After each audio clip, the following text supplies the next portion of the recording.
Amagasaki is a city in Hyogo Prefecture, Japan, known for its quiet streets and hardworking people. But beneath the surface of this seemingly peaceful place lies one of the most horrific and heartbreaking crime stories in recent Japanese history. The Amagasaki serial abuse and murder incident shocked the nation not just for its cruelty, but because it revealed the dark reality of child abuse and neglect happening behind closed doors, often hidden from the eyes of neighbors, schools, and even social services. This tragic case centers around one woman, Mitsu Nagata, a 62-year-old grandmother, and the children who lived with her in her small, cramped apartment. What started as a story of domestic abuse spiraled into something so dark and cruel it left the entire country in disbelief. Over years, multiple children suffered unimaginable torment, and for some, the abuse was so severe that it led to their deaths. Nagata was not a stranger. She was a relative to some of the victims, an aunt, grandmother, or guardian who was supposed to protect and care for the children. But instead, she became their tormentor. Her crimes involved extreme physical abuse, neglect, and psychological torture that was both systematic and unrelenting. To understand how such horror went on for so long, we must look at the victims first, innocent children whose voices were ignored and whose suffering went unseen. One of the victims was a young girl named Mizuki, who was only 5 years old when the abuse became too much for her to survive. The list of injuries found on Mizuki's body after her death was staggering. Broken bones in multiple places, burns, and wounds so deep that they showed long-term neglect. It was clear she had been beaten repeatedly. The medical examiners concluded that her death was caused by the severe trauma inflicted over time. But Mizuki was not the only child. There were at least 3 other children living in that apartment, all subjected to similar cruelty. Neighbors heard screams and cries at odd hours, but either chose to ignore or thought it was just typical household noise. Schools noticed bruises, but often chalked it up to accidents or rough play. Even social workers visited the home, but failed to see the extent of the abuse. This is where the case exposes not just one criminal, but a system that failed to protect its most vulnerable. Mitsu Nagata's abuse was methodical. She controlled the children like prisoners, locking doors, isolating them from the outside world, and using fear as her main tool. Witnesses later described how she would force the children to stand for hours, starve them, and punish them mercilessly for the smallest mistakes. She also prevented them from attending school regularly, cutting off a vital lifeline where abuse might have been detected earlier. The abuse came to an end in 2011 after neighbors finally called the police.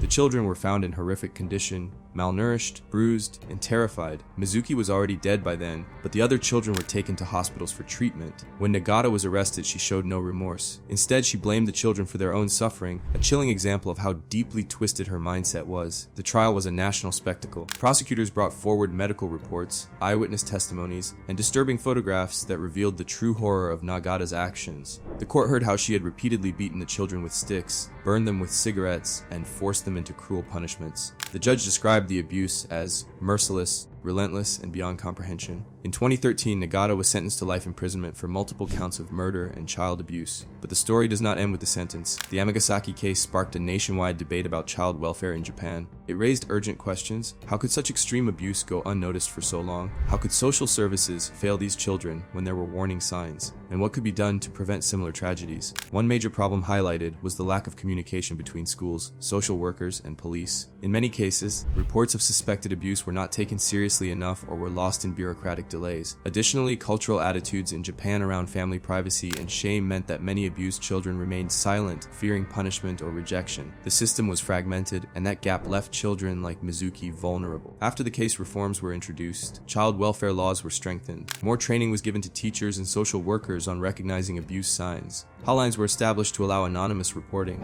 But despite these changes, many experts warn that abuse cases are still underreported, and many children continue to suffer in silence. The Amagasaki incident became a tragic reminder that abuse is often hidden in plain sight. Another heartbreaking element of the case was the role of the extended family. Some relatives were accused of turning a blind eye or even enabling the abuse. The concept of family honor and avoiding scandal sometimes discouraged people from speaking out. This made intervention even harder. It is a painful lesson on how social and cultural pressures can protect abusers rather than victims. Reflecting on this case forces us to ask difficult questions. How do we protect the most vulnerable in society? What responsibilities do neighbors, teachers, and community members have? The truth is, abuse often thrives in silence and isolation. It requires collective vigilance and courage to break that silence. Nagata's victims were let down not only by one person, but by a network of people who failed to act. In the years since the Amagasaki case, awareness of child abuse in Japan has grown. Documentaries, books, and public campaigns have sought to shed light on this dark issue. Survivors have come forward to share their their stories, breaking taboos and inspiring change. But the scars remain on families, communities, and a nation forced to confront its uncomfortable realities. What makes this case especially haunting is its reminder that evil is often not a stranger lurking in the shadows. It can be a trusted family member, someone inside the home, where victims feel trapped with no escape. That is why child protection requires more than laws. It demands empathy, education, and a willingness to look beyond appearances. You might now be thinking, how can we help prevent these tragedies? It starts with education.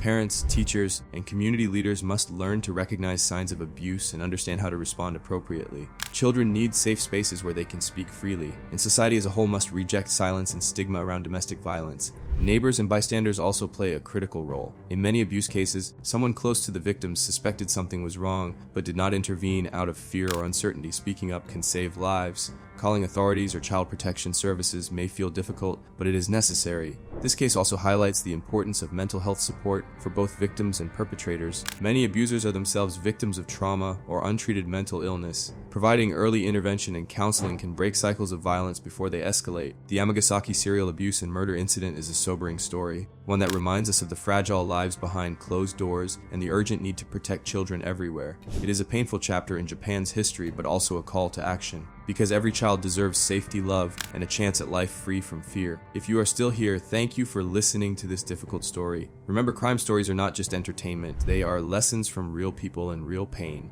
If you want to learn more about cases like this and the efforts to prevent abuse, subscribe to the channel and turn on notifications. Together, we can raise awareness and maybe prevent another tragedy like Amagasaki. Until next time, stay vigilant, stay compassionate, and never underestimate the power of speaking out.